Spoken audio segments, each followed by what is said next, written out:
Vamos a orar, hermanos.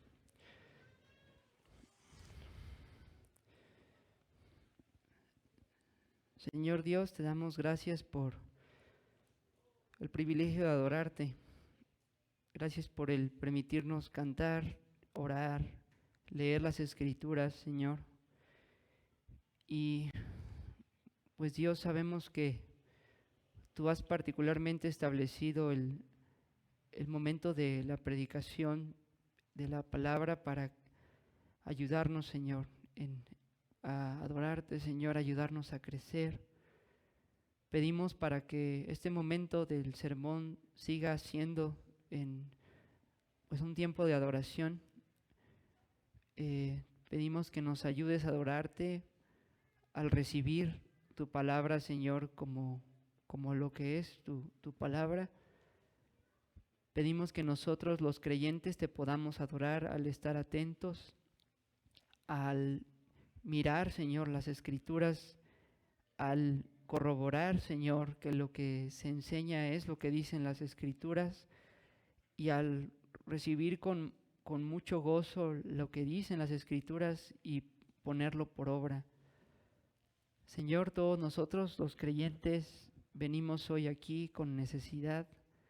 Tenemos mucha necesidad de crecer, de vivir en santidad, Señor, de madurar, y entendiendo que este es uno de los medios que tú has establecido, te rogamos que tenga efecto en nuestro corazón, que verdaderamente sea un tiempo para crecer y madurar y adorarte cuando recibimos tu palabra. Y pedimos por los que no son salvos, que te damos muchas gracias que estén aquí. Gracias porque nos permites tener a nuestros amigos, nuestros familiares entre nosotros. Pedimos por ellos, Señor, para que hoy que se expone, Señor, aquí el Evangelio, que ellos puedan ver a Cristo con los ojos de la fe, puedan arrepentirse, Señor, y recibir esta salvación gratuita. Te pido que en particular me ayudes hoy a exponer de manera libre la libre oferta, Señor, del Evangelio. Que me ayude, Señor, a las complicaciones de este texto, explicarlas lo más sencillo posible, para que quien no ha creído aún no tenga ningún tropiezo para creer, sino al contrario, que pueda ver con más claridad a Cristo y su libre oferta y su llamado a arrepentirse y creer. Y Señor, pues te pedimos por mí que me ayudes a ser un mensajero fiel, me ayudes a decir lo que el texto dice, me ayudes a decirlo de manera clara, entendible, para que todos en este lugar podamos comprender lo que dice este pasaje, y me ayudes, Señor, a exponerlo no como algo frío, no como algo simplemente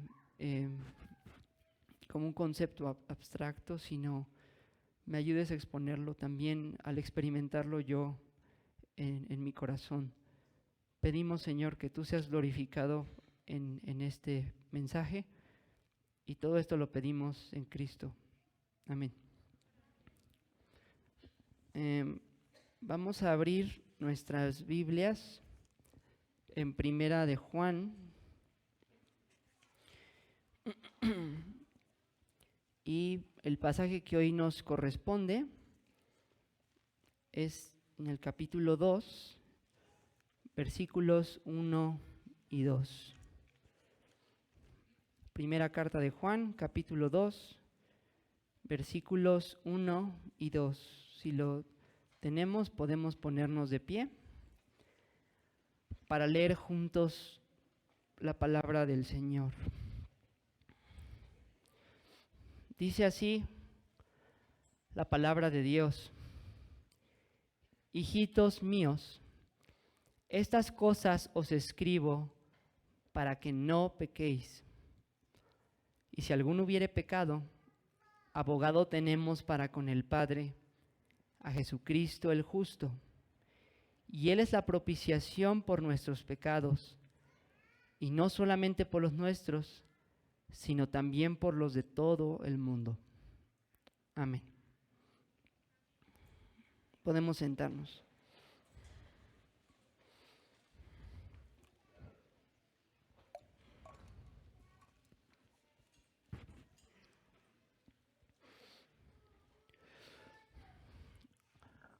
Bueno, pues gracias a Dios nos permite estar avanzando en esta carta que el apóstol Juan escribió a varias iglesias, ¿verdad?, en las que él servía y apoyaba, cerca de Éfeso, donde él vivía y de la iglesia en la cual él era miembro.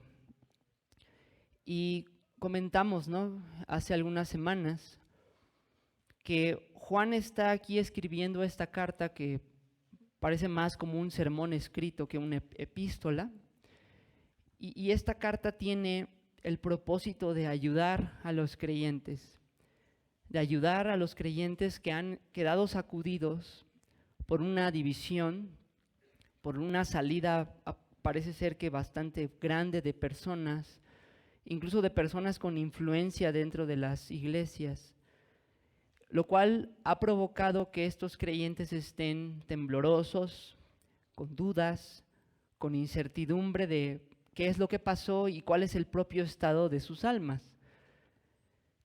Y Juan, como lo hemos comentado, escribe esta carta como un pastor, imitando al buen pastor Jesucristo, consolando, fortaleciendo y ayudando a los creyentes a crecer y madurar en esa seguridad de la salvación. La semana pasada vimos un pasaje precioso de esta carta, bueno, la ocasión pasada, no la semana pasada, en la cual vimos cómo Juan hace un contraste entre los que andan en las tinieblas y los que andan en la luz, y aprendimos cómo los que andan en la luz son los verdaderos creyentes, y mientras su vida está caracterizada por la luz, por la santidad, por la justicia, no es una vida sin pecado, ¿verdad? Es una vida con una dirección lejos del pecado, pero no es una vida ausente de caídas. Pero aprendimos cómo el creyente no esconde sus pecados en la oscuridad, sino los saca, ¿no?, a la luz delante de Dios, y cuando ofende a sus hermanos o al prójimo, sea no creyente también, a ellos. Bueno, el día de hoy nos llegamos a un texto, a dos versículos, después de esto que ha dicho Juan acerca de los que andan en la luz y los que andan en las tinieblas. Y lo que hoy vamos a ver tiene mucho que ver con lo que veníamos viendo. De hecho, en algún tiempo pensé que quizás podíamos tomar estos dos versículos y juntarlos al mensaje de la vez pasada, pero meditando las Escrituras creo que es bueno considerar estos dos textos solos en este día. Para efectos del sermón, de comunicar el mensaje de nuestro texto, quisiera dividir en 3 puntos la exposición de esta mañana. En primer lugar, vamos a hablar de una advertencia que hay aquí en nuestro pasaje. En segundo lugar, de el remedio. Y en tercer lugar, de la eficacia del remedio. Así que, número 1, la advertencia. Número 2, el remedio. Y número 3, la eficacia del remedio. Comencemos con el primer punto, que es la advertencia, y leamos nuevamente el versículo 1 para este punto. Nuestro verso 1 dice: hijitos míos, estas cosas os escribo para que no pequéis. Y vamos a parar allí. He llamado a este punto una advertencia, porque creo yo que es lo que tenemos aquí al inicio de nuestro primer versículo. Juan dice a los creyentes que él está escribiendo estas cosas para que no pequen. No pequen, es la advertencia que Juan está dando aquí a la iglesia.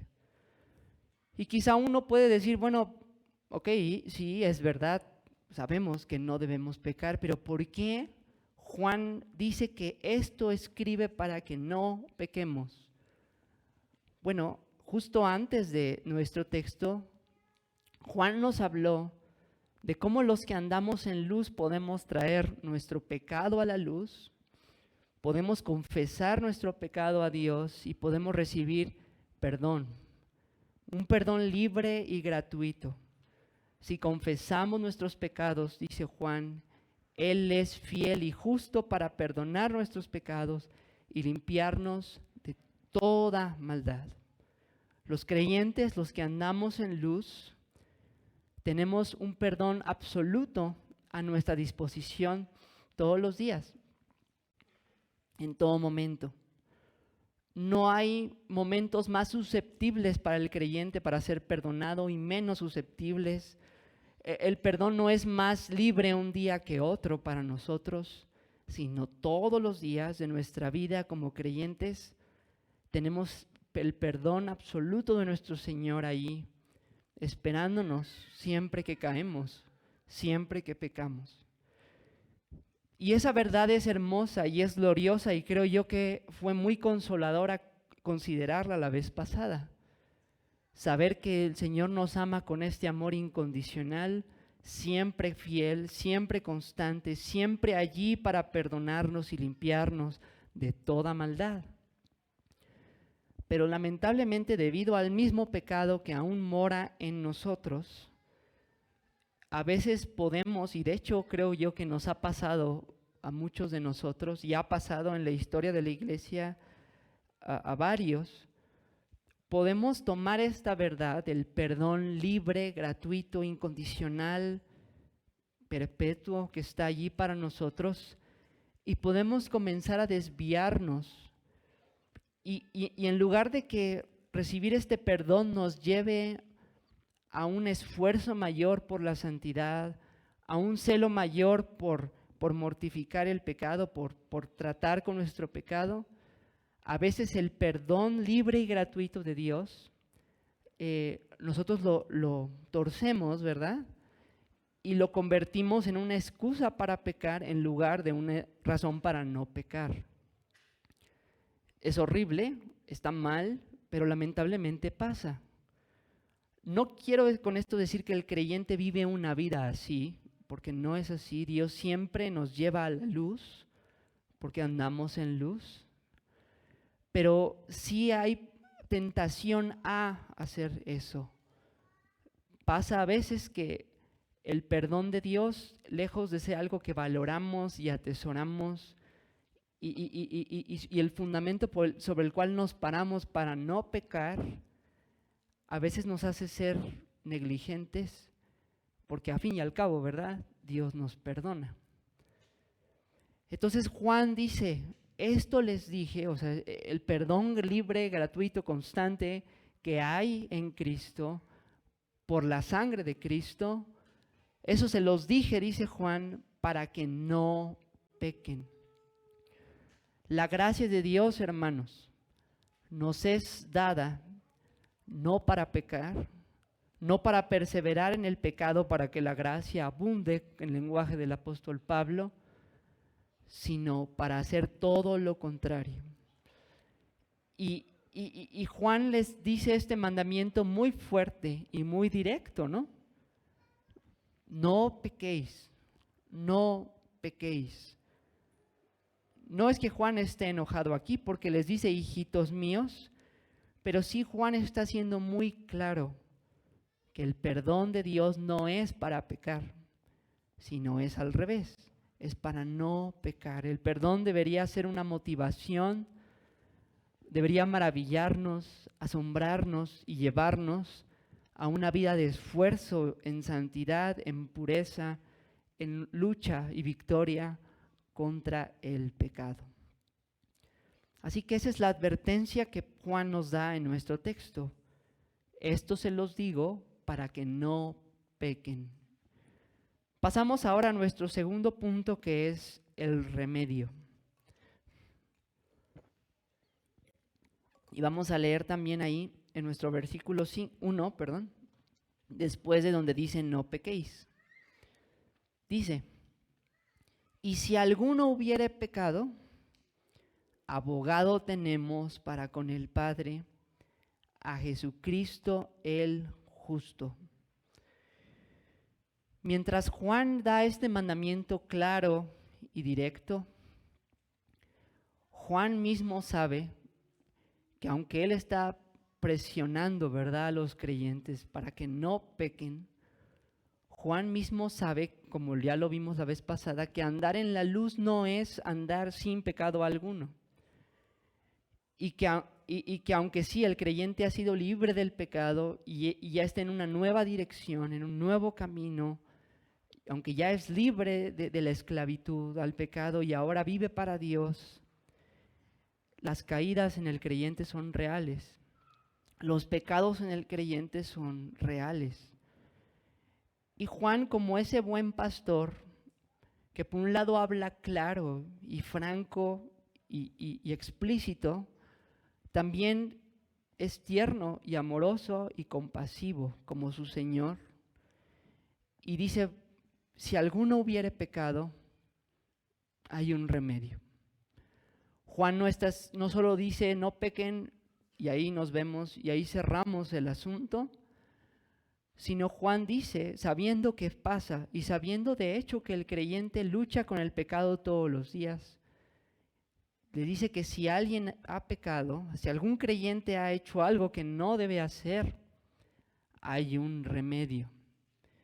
Y el remedio aquí, dice nuestro texto, abogado tenemos para con el Padre, a Jesucristo el justo. El remedio aquí en nuestro pasaje es Jesucristo mismo. Es la persona de Jesucristo. Juan lo presenta como el remedio para el creyente que ha pecado, que ha caído, que ha hecho algo malo, que ha desobedecido los mandamientos de Dios. Pero Juan no solo dice Jesucristo es el remedio y ya, sino Juan tiene el cuidado de explicar por qué, de explicar y ahondar y profundizar en por qué Jesucristo es el remedio para el creyente que ha caído. ¿Por qué Jesucristo es el remedio para el creyente que pecó, que andando en la luz tropezó? Y la palabra que él decide usar aquí, junto a Jesucristo, ¿verdad?, es abogado. Con esa palabra él describe a nuestro Señor Jesucristo. Dice que Él es un abogado. Y aquí nuestra palabra que se tradujo como abogado es una palabra griega que nos da la idea de alguien que se pone al lado de otro, ¿verdad? Alguien que es llamado a estar junto a otra persona precisamente para apoyarlo y ayudarlo. Y se tradujo aquí como abogado porque definitivamente nuestro contexto aquí podemos decir que es legal, ¿no?, judicial, porque ¿qué es el pecado sino la transgresión de la ley? Cuando el creyente peca, transgrede la ley de Dios, desobedece los mandamientos de Dios. Y Dios, hermanos, aquí particularmente Juan se refiere al Padre. El Padre es un juez justo, es un Dios justo, ¿verdad? Que, claro, tiene una disposición paternal hacia sus hijos, pero eso no significa que sea menos justo con sus hijos que lo es con los que no lo son. El Señor Dios siempre es justísimo, perfectísimo y santísimo. Nunca rebaja su justicia, su ley nunca rebaja sus estándares. La ley de Dios es perfecta, dicen las Escrituras, como su dador y su autor, nuestro perfecto y santo Dios. Entonces el creyente, cuando desobedece a Dios, desobedece la santa ley del Señor, desobedece al Señor mismo, el santo juez justo, definitivamente el creyente se encuentra en una situación pues problemática, ¿no? Y problemática en el sentido de que el creyente comete cuando peca una injusticia y que Dios es justo. Y aquí se nos presenta a Jesucristo como alguien que es llamado a estar al lado del creyente para ayudarlo, y en este contexto legal, particularmente como un abogado. Un abogado lo que hace es, en un juicio, ¿verdad?, estar al lado de alguien que es acusado y defenderlo para que no sea declarado culpable y no reciba una sentencia. Entonces Jesucristo aquí, cuando el creyente peca, está al lado del creyente, al lado de él para apoyarlo y para presentarse ante el Padre. Como dice aquí, abogado tenemos para con el Padre. Y para abogar o interceder, como lo dice también la Escritura en otros lados, por el creyente. Ahora, no hay que confundirnos aquí, no hay que pensar en Dios el Padre como alguien malo y en Jesucristo como alguien bueno, porque ambos son justos, ambas personas de la Trinidad, ya que ambas son Dios, son justos. El Padre es justo y el Hijo es llamado aquí Jesucristo el justo. De manera que este no es un abogado que miente para ayudarnos, ¿verdad? No es un abogado que suaviza y minimiza lo que hicimos delante de Dios o que nos justifica en el sentido de que pone pretextos para decir, bueno, es que Dios lo hizo porque es joven, o lo hizo porque es grande, o lo hizo porque le falta dinero, o lo hizo porque tiene mucho dinero, etcétera, ¿no? No, Jesucristo no presenta apelaciones injustas ante el Padre, no presenta argumentos torcidos, disfrazados, maquillados. Sabemos que hay abogados que hacen eso, que por el dinero, por el pago que se les da, tuercen las cosas, manipulan la información a fin de que su cliente no sea acusado ni condenado. Pero nuestro Señor Jesucristo es justo, es un abogado justo, dice aquí nuestro texto. Nuestro Señor Jesucristo no comete injusticia al interceder por nosotros, no comete ningún pecado Él mismo al pasar por alto nuestro pecado, sino que su intercesión por nosotros, su oficio como abogado es justo. Y aquí es donde debemos preguntarnos, bueno, ¿y esto cómo puede ser posible? Cuando el creyente peca, el creyente hace una injusticia. Cuando el creyente transgrede la ley de Dios, hace algo malo. Defender a alguien injusto, presentar una apelación, una intercesión ante el juez justo por alguien injusto, pareciera sonar injusto también. ¿Cómo funciona esta intercesión? ¿Cómo funciona esta apelación del Hijo al Padre por el creyente que ha caído? Pues bueno, esto nos lleva a nuestro tercer punto, que va a ser el más extenso de nuestro sermón, que es la eficacia del remedio. Y para esto vamos a leer nuestro versículo 2.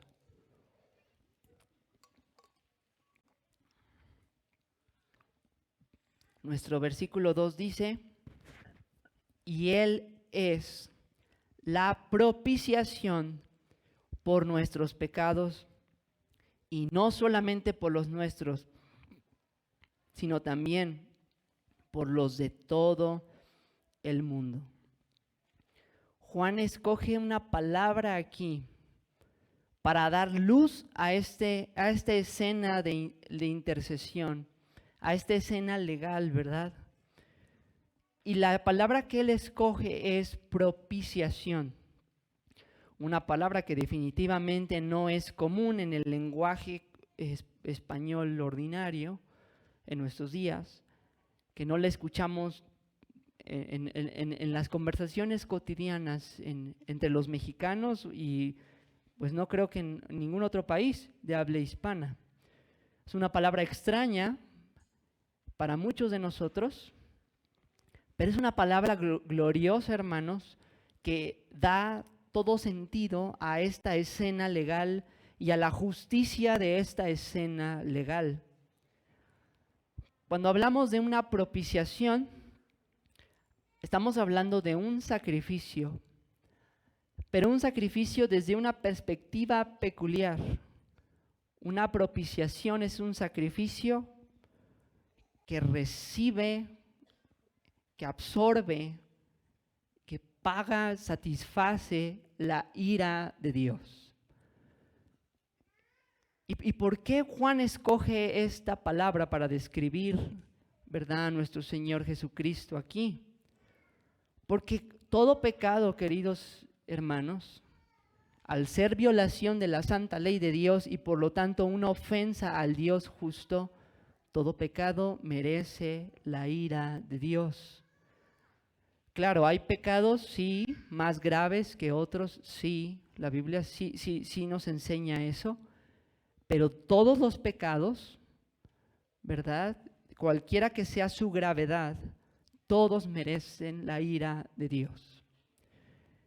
Entonces, Juan está poniendo aquí esta palabra porque justamente ese es el problema en nuestra escena legal de intercesión. ¿Cómo puede Cristo interceder por alguien que merece la ira de Dios sin hacer algo injusto? Sin manipular la conversación, sin manipular el juicio y lograr algo chueco, algo erróneo. Y la respuesta es la propiciación. Jesucristo, queridos amigos y hermanos, es la propiciación por nuestros pecados, dice aquí el pasaje. Lo que significa que Jesucristo, cuando se hizo un ser humano y después de vivir una vida perfecta, cuando Él murió en esa cruz, lo que sucedió es que Él tomó nuestro lugar, fue culpado de lo que nosotros hemos hecho y Él sufrió, absorbió y pagó la ira de Dios en nuestro lugar. Eso es lo que sucedió en la cruz del Calvario. Claro, es verdad, Él fue entregado por Judas y Él fue entregado por los judíos a los romanos y los romanos lo trataron muy mal. Todo eso es cierto. Y tanto judíos como romanos ahí en la cruz, los judíos burlándose de Él, los romanos infligiéndole el dolor. Sí, todo eso es cierto. Jesucristo fue maltratado por los hombres en su pasión, sí. Pero aquí el punto, queridos hermanos y queridos amigos, es que quien ejecutó a Cristo en la cruz es este Dios, el Padre del que se habla aquí. El profeta Isaías dice que Jehová cargó en Él el pecado de todos nosotros. Dice que quiso quebrantarlo. Lo dice el profeta Isaías también. Dios el Padre quebrantó a Jesucristo en nuestro lugar, hermanos. Dios el Padre descargó su ira divina que era para nosotros y la descargó en Jesucristo, quien la absorbió, quien la sufrió hasta el final. La ira de Dios es escrita en las Escrituras continuamente con la imagen de una copa que contiene un vino que es difícil, ¿verdad?, de beber. Un vino que atormenta a quien lo bebe. Un vino que cada sorbo es tormentoso y gravoso para el alma y el cuerpo. Un vino que destruye, que aplasta, que condena finalmente al pecador. Esta copa es la copa que Cristo, o por la que Cristo ora en Getsemaní, por la que Cristo ora lleno de terror, de temblor. afligido por tener que beber la ira de Dios, tener que beber la santa furia, el santo enojo de Dios contra los pecadores. Entonces, con esta palabra, propiciación, aquí el apóstol Juan muestra y da toda claridad a la escena que estamos viendo. La intercesión de Jesucristo por los creyentes no es una intercesión injusta, no es una manipulación de información, no es minimizar el pecado, no es una negociación astuta y chueca. Más bien lo que sucede en la intercesión es que cuando el creyente que ha pecado está ante Dios, que ha violado su ley, que ha violado sus mandamientos, Jesucristo se pone al lado del creyente y, por así decirlo, levanta sus manos perforadas ante el Padre y dice: Padre, sí, Él mintió, sí, Él robó, sí, Él codició, sí, lo que sea. Sí lo hizo, pero aquí están las marcas del pago de ese pecado. Aquí están los agujeros de los clavos, ¿verdad? Aquí está la evidencia de que la ira de Dios que este hombre merecía fue descargada sobre mí. Y el Padre, complacido, dice: estoy satisfecho, y nos perdona, ¿verdad? Eso es, queridos hermanos, de lo que está hablando Juan aquí. Jesucristo intercede todo el tiempo por nosotros, pecado a pecado que cometemos, y Él se presenta siempre y continuamente por nosotros. Y todo esto en completa armonía con el Padre. Como les digo, no estamos hablando de un padre malo y un hijo bueno, sino ambos, Padre e Hijo, justamente así, perdonándonos y ayudándonos en nuestro caminar cristiano. Pero Juan dice algo aquí que ha causado cierta controversia en la historia de la iglesia y que será muy bueno aclarar, hermanos, será muy bueno explicar, porque Juan no solo dice que Él es la propiciación por nuestros pecados, sino, si podemos ver el versículo 2, Juan añade: y no solamente por los nuestros, sino también por los de todo el mundo. Y obviamente quizá ahorita que lo leímos, ya algunos se imaginan por qué la controversia. Pero bueno, lo voy a explicar. Primero quisiera explicar lo que este texto no significa. En primer lugar, no significa que todos los hombres serán salvos. Y quizá uno diga: bueno, ¿y por qué pensar que eso signifique? Porque tratemos de seguir el argumento, hermanos. Si hemos dicho que la propiciación es un sacrificio que absorbe, que lleva, satisface y paga la ira de Dios, y si nuestro texto aquí dice que no solamente es por nuestros pecados, sino por los de todo el mundo, algunos han concluido que todo el mundo será salvo, que cada persona, cada humano que ha existido y existirá será salvo. ¿Por qué? Porque aquí dice que la propiciación es por todo el mundo. Y es en un sentido un razonamiento muy lógico, ¿no? Si la propiciación es un sacrificio que paga y absorbe la ira de Dios, y si dice Juan que es por todo el mundo aquí, luego entonces todo el mundo debería ser salvo. Pero sabemos que ese razonamiento es incorrecto de una manera muy sencilla. Nuestro mismo Señor Jesucristo nos enseñó que no todos serán salvos. Lo enseñó muy claro. Unos tendrán la vida eterna y unos el castigo eterno. Nos lo enseñó Él mismo. El mismo apóstol Juan en Apocalipsis al final deja súper claro que unos estarán en el lago que arde con fuego y azufre y otros estarán en la gloria eterna.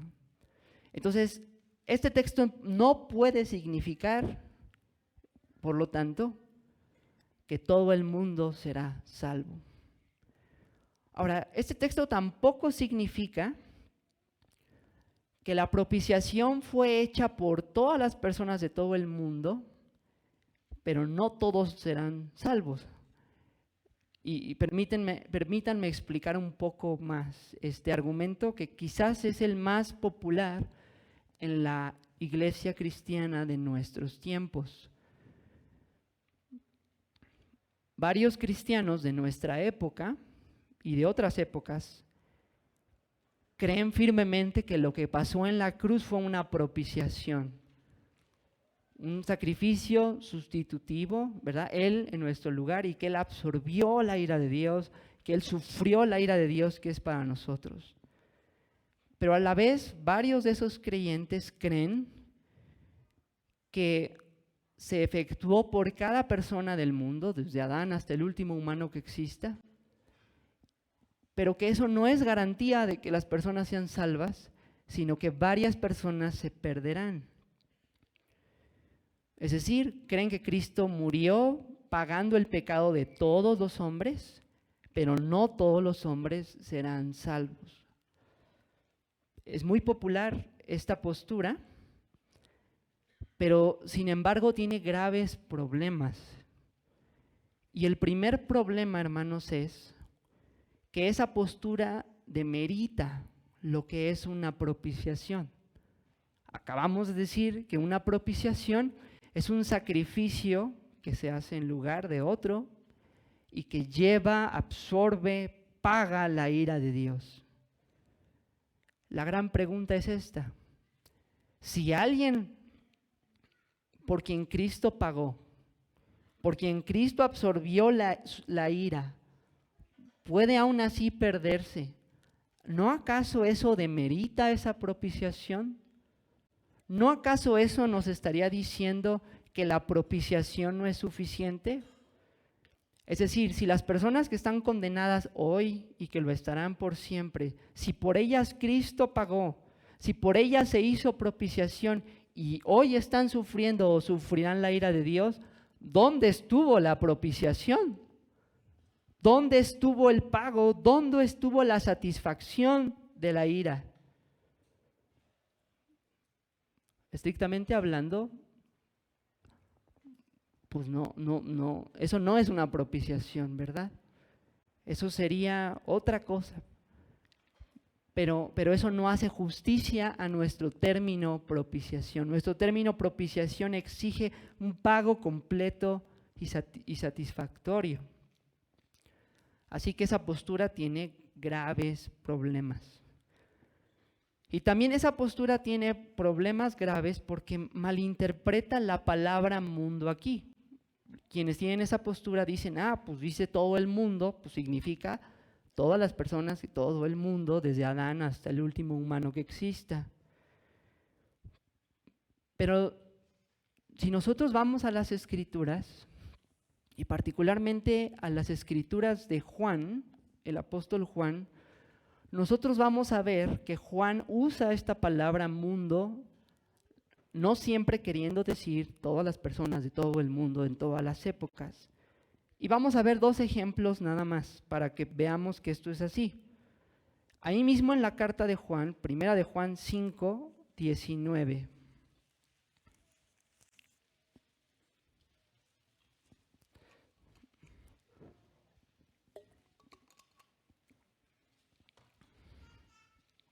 Dice Juan ahí: sabemos que somos de Dios y el mundo entero está bajo el maligno. Pensemos un poco con Juan aquí. Juan dice que el mundo entero está bajo el maligno. Pero realmente Juan está queriendo decir que todas las personas del mundo, incluyéndose él, está bajo el maligno. No. No, porque él mismo está hablando en la carta de los creyentes, los que andan en luz, los que son salvos, los que tienen comunión con Dios, los que han vencido al maligno. Pero aquí dice que el mundo entero está bajo el maligno. No es una contradicción, simplemente Juan no está queriendo decir con mundo entero, todas las personas de todo el mundo en todas las épocas. Y veamos otro ejemplo también del apóstol Juan en su evangelio, el evangelio de Juan, capítulo 12, versículo 19. Juan 12, 19.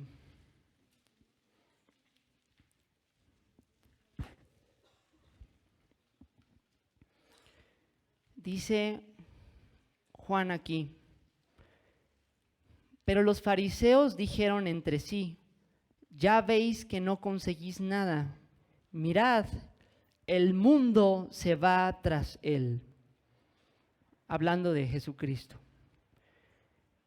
Y es el mismo autor, es Juan usando la palabra mundo aquí. Pero pensemos un poco, ¿Juan está queriendo decir que todas las personas de todo el mundo seguían a Cristo? Pues no, porque los mismos fariseos no lo estaban siguiendo. Se están quejando aquí de que el mundo se va tras Jesucristo. Las personas de otros continentes en ese entonces estaban siguiendo a Cristo. Las personas en América, en México, no. ¿Se dan cuenta? Es una manera general de hablar, pero no es una manera específica de hablar de todas las personas de todo el mundo. Y tenemos que decir que este uso de la palabra mundo, aunque ya estamos varios años después de Juan, el apóstol, sigue siendo un uso cotidiano en nuestro español hoy en día.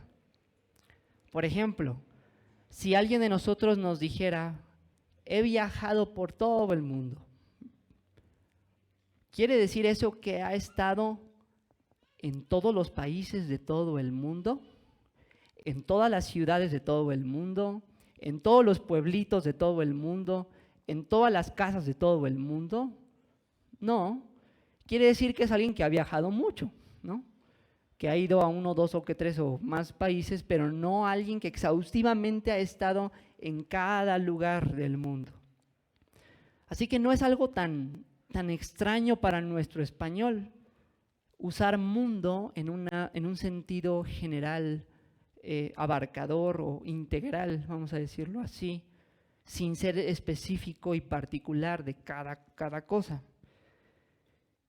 Entonces ya vimos que por estas razones nuestro pasaje no puede significar que todos serán salvos, ni puede significar que Cristo hizo propiciación por todos, pero solo unos irán al cielo y otros no. Pero bueno, ahora vamos a ver qué significa nuestro texto. Y aquí, hermanos, tengo que decirles que hay dos posturas de lo que nuestro texto puede significar. Dos posturas sostenidas por excelentes teólogos en ambos lados, que reconocen los problemas que hemos comentado de las posturas que acabo de decir. Y que cualquiera de las dos posturas cuadra bien con nuestro texto. Y bueno, la primera es que Juan está hablando en un sentido con una mente judía. Cuando nosotros leemos el Nuevo Testamento nos damos cuenta que los judíos de los tiempos de nuestro Señor y después de que el Señor murió y resucitó, lamentablemente tenían una idea de que la salvación que vino a traer el Mesías no abarcaba a todo el mundo, no abarcaba a todas las naciones, sino solo a los judíos. Y eso lo vemos vez tras vez, por ejemplo, en el libro de Hechos, las controversias que hay, que si los gentiles o los no judíos deben ser añadidos, que sí que tienen que guardar, etcétera. Entonces una postura es que Juan está hablando como judío aquí, él mismo siendo judío, y cuando dice que no solo la propiciación fue por nuestros pecados, ese nuestro significa los judíos, y cuando dice por todo el mundo, Juan está hablando no de cada persona de todo el mundo, sino de toda lengua, tribu y nación.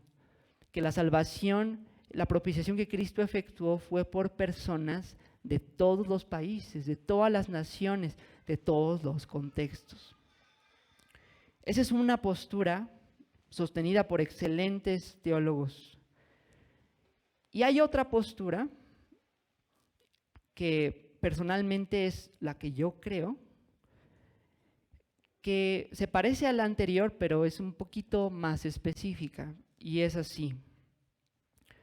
Esa postura plantea que el nuestros, aquí, esa palabra nuestros, tiene en mente a Juan y a sus lectores que obviamente no son judíos, son gentiles, porque son iglesias de Asia Menor.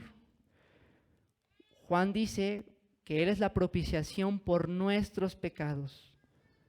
¿Y qué tienen en común Juan y sus lectores? Que ambos, él y sus lectores, son creyentes.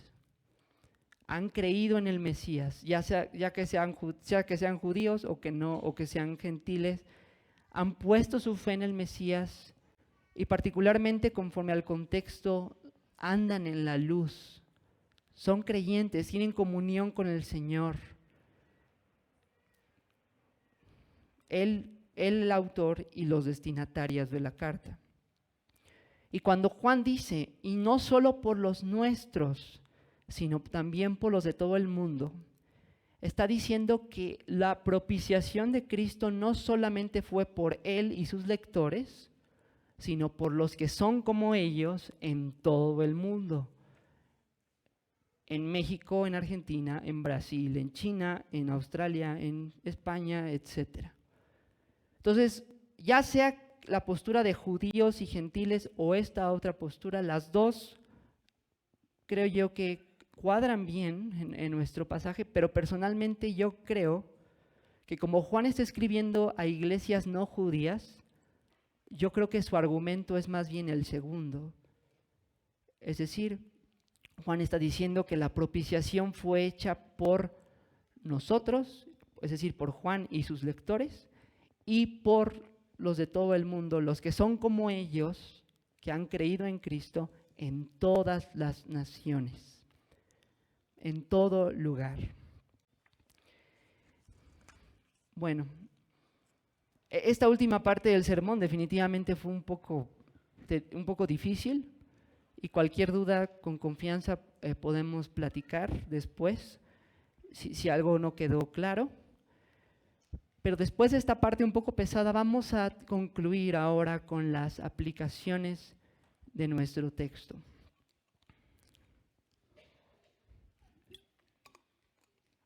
En primer lugar, quiero dirigirme a los que estamos en Cristo, los creyentes.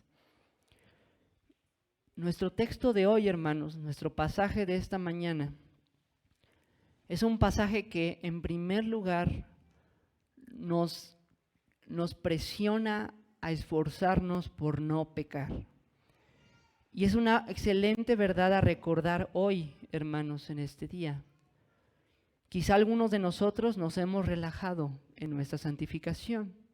Quizá algunos de nosotros hemos tomado el perdón gratuito de Dios y libre, no como una razón para no pecar, sino como una razón para pecar. Y pasa y sí sucede.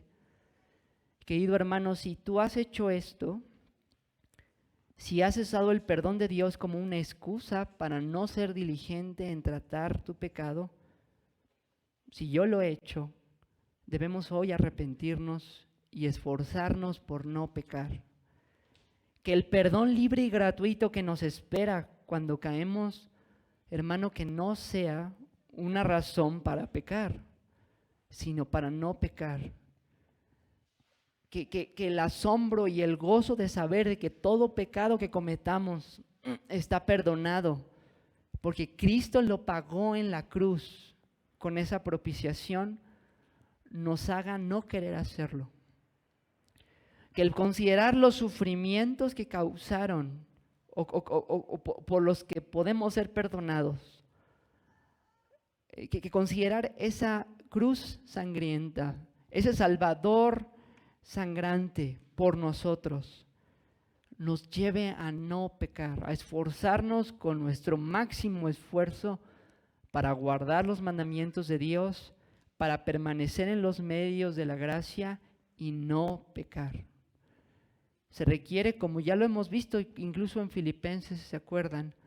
Un esfuerzo continuo y vehemente, del cual yo creo que todos tenemos que examinar y preguntarnos si nuestro esfuerzo por no pecar está como debería.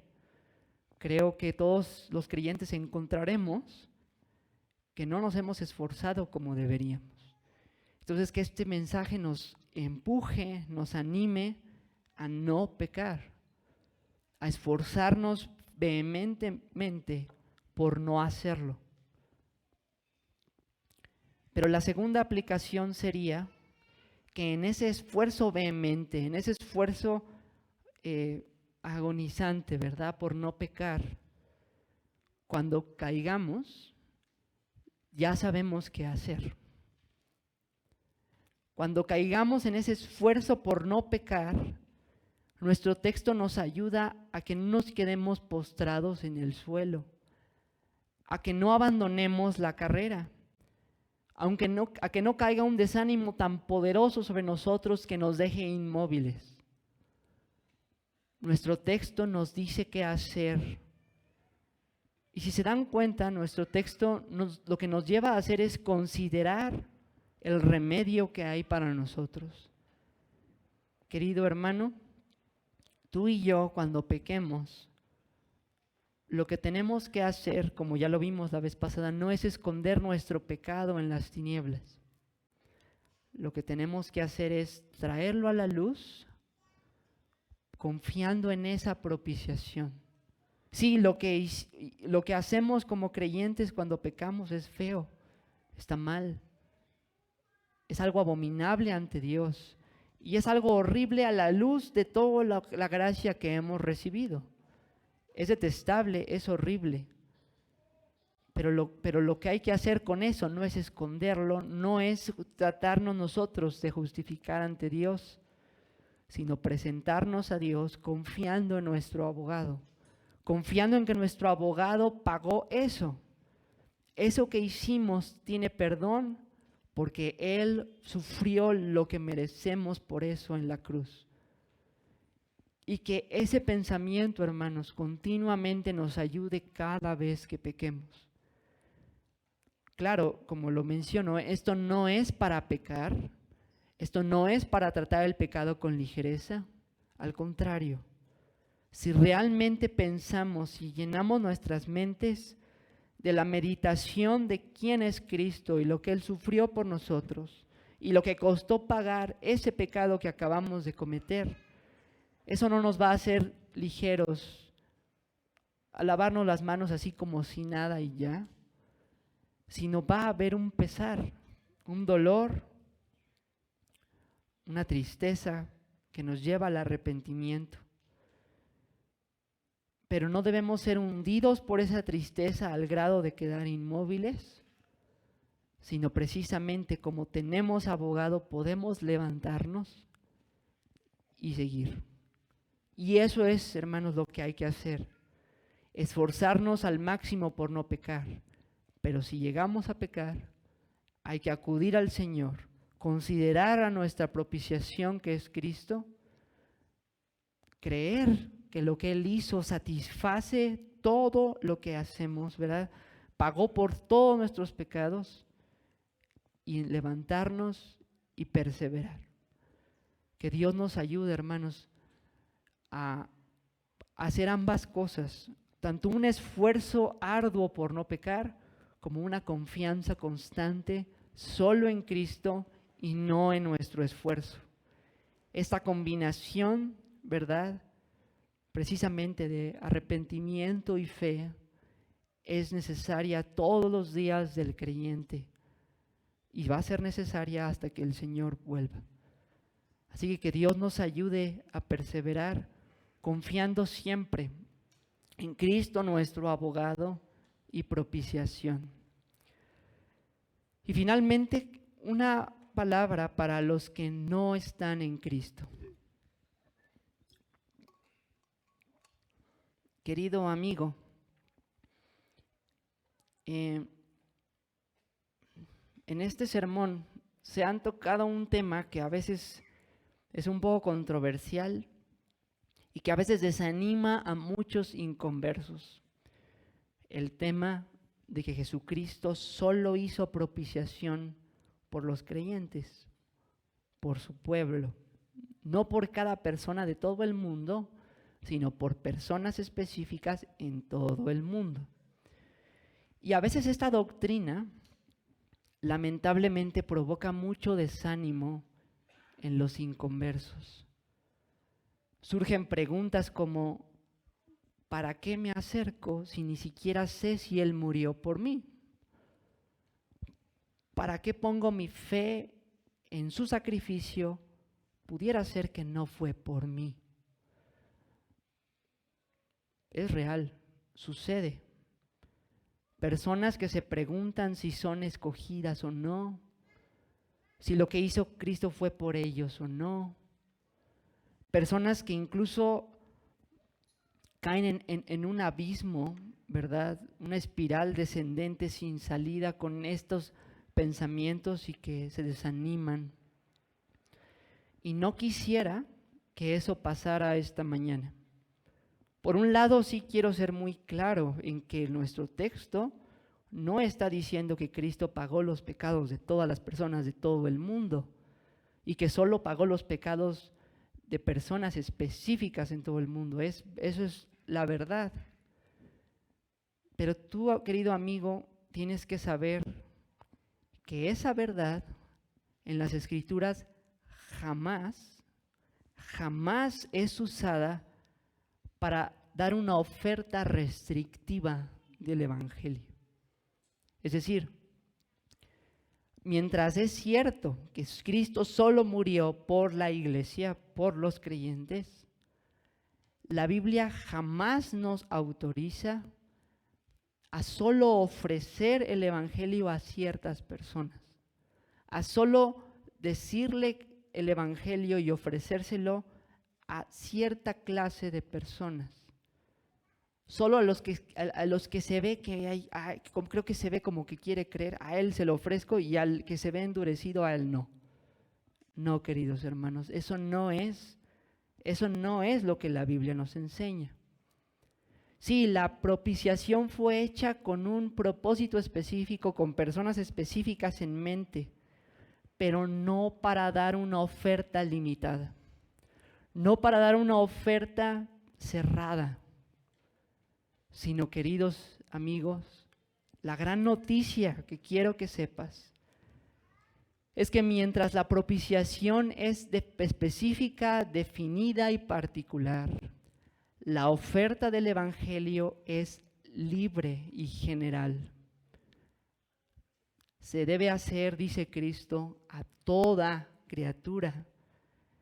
Dios, dice el apóstol Pedro, manda a los hombres en todo lugar que se arrepientan.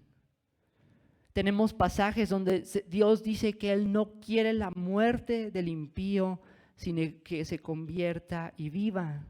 Tenemos incluso a Pablo diciendo que Dios quiere que todos los hombres sean salvos y vengan al conocimiento de la verdad. Y esas declaraciones, querido amigo, no son mentira, no son falsedad, no son un mero formalismo. La libre oferta del Evangelio no es nomás porque pues ya ni modo. Querido amigo, aunque no entendamos cómo se reconcilian estas verdades, la Biblia siempre nos presenta una oferta general para todos los hombres. El negar la oferta general, eso ya es caer en lo que se conoce como el hipercalvinismo, una desviación de la palabra de Dios, una desviación de lo que dicen las Escrituras. La doctrina bíblica y reformada siempre ha creído en que mientras el sacrificio de Cristo es particular, la oferta debe ser general. Y la oferta no solo es general, hermanos, sino es sincera, es genuina, no es una falsedad, no es un mero formalismo, es real. Dios, queridos amigos, Dios ha mandado que el evangelio se predique a toda criatura y Dios manda a todas las personas del mundo, todas y cada una, ahí sí, todos, que todos se arrepientan y que todos crean, garantizando que si lo hacen, serán salvos. Entonces, querido amigo, no uses esta doctrina para cerrarte las puertas. No uses esta doctrina para desanimarte, para postergar tu arrepentimiento y tu fe. No uses esta doctrina para encerrarte, ¿verdad? Yo te diría, amigo, que esta doctrina, lejos de estorbar la oferta, es la que hace la oferta posible. ¿Por qué? Los que creen en un sacrificio por todos, pero que no todos serán salvos, honestamente, qué poca cosa pueden ofrecer. Un Cristo que murió y resucitó para darte una salvación insegura. Una salvación que no pudiera ser que no se efectúe. Un Cristo que murió y resucitó para que tú, en última instancia, pudieras arruinar su sufrimiento y su logro y su victoria. Realmente esa doctrina merma, contamina, debilita la oferta. Pero nosotros podemos ofrecer, querido amigo, genuinamente una salvación por gracia. Porque lo que te ofrecemos, querido amigo, no es dependiente de nada de ti, sino que al considerar que todo está en la propiciación, al considerar que todo está en Cristo, y al decir que el punto determinante es la propiciación y no tú, lo que hacemos es ofrecer una verdadera salvación por gracia, en la que el hombre no tiene gloria alguna, el hombre no tiene mérito alguno, y por lo tanto a la que el hombre es invitado a venir y abrazar por la sola fe. Así que, querido amigo, esta doctrina no pone barreras ante ti. Esta doctrina no cierra las puertas del reino para ti. Esta doctrina las abre de par en par y te dice: ven, entra, arrepiéntete y cree. Si lo haces, este sacrificio es por ti. Arrepiéntete y cree, porque si lo haces, estás dando evidencia de que tus pecados han sido pagados por esta propiciación. Ven, amigo, a Cristo. Esta propiciación se te ofrece libremente hoy, y si te arrepientes y crees en Cristo, es tuya. Así que si alguno hoy está aquí y no se ha arrepentido y no ha creído, y particularmente si alguno está aquí pensando que esto no es para él, querido amigo, Cristo vino a llamar pecadores. Cristo vino a llamar a los pecadores. Los sanos no tienen necesidad de médico, sino los enfermos. Cristo es para los pecadores. Tú eres pecador, entonces ven. Y si vienes, serás recibido. Y no solo recibido, sino recibido con gran gozo, con gran alegría y fiesta, como lo dice Cristo en sus parábolas, con gran regocijo, porque hay gozo delante de los ángeles de Dios cuando un pecador se arrepiente. Ven, amigo, y si lo haces, encontrarás que esta propiciación es suficiente para borrar todos tus pecados, para satisfacer toda la ira de Dios que es para ti. Y si tú lo haces, querido amigo, podrás encontrar este gozo glorioso de tener un abogado perfecto para con el Padre, Jesucristo el justo. Amén. Señor, te damos gracias por tu palabra. Te damos gracias, Señor, por este texto, Señor. Te damos gracias por esta gloriosa propiciación y este glorioso abogado que tenemos para contigo.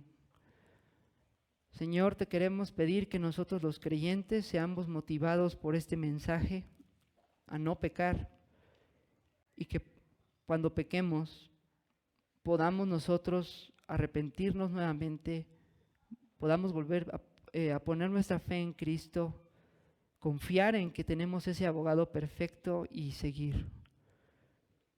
Que pedimos que nos ayudes porque esto es algo que tenemos que hacer todos los días, porque lamentablemente todos los días pecamos. Y pedimos, Señor, por los que no son salvos, te pedimos que ninguno de ellos se confunda, Señor. Te pedimos que nadie de ellos crea que no hay una oferta libre, sino te rogamos que al escuchar esta libre oferta haya arrepentimiento y fe para venir a Jesucristo. Gracias te damos por este abogado perfecto y gracias porque Él es la única razón por la que hoy te podemos adorar. En nombre de Jesús, amén.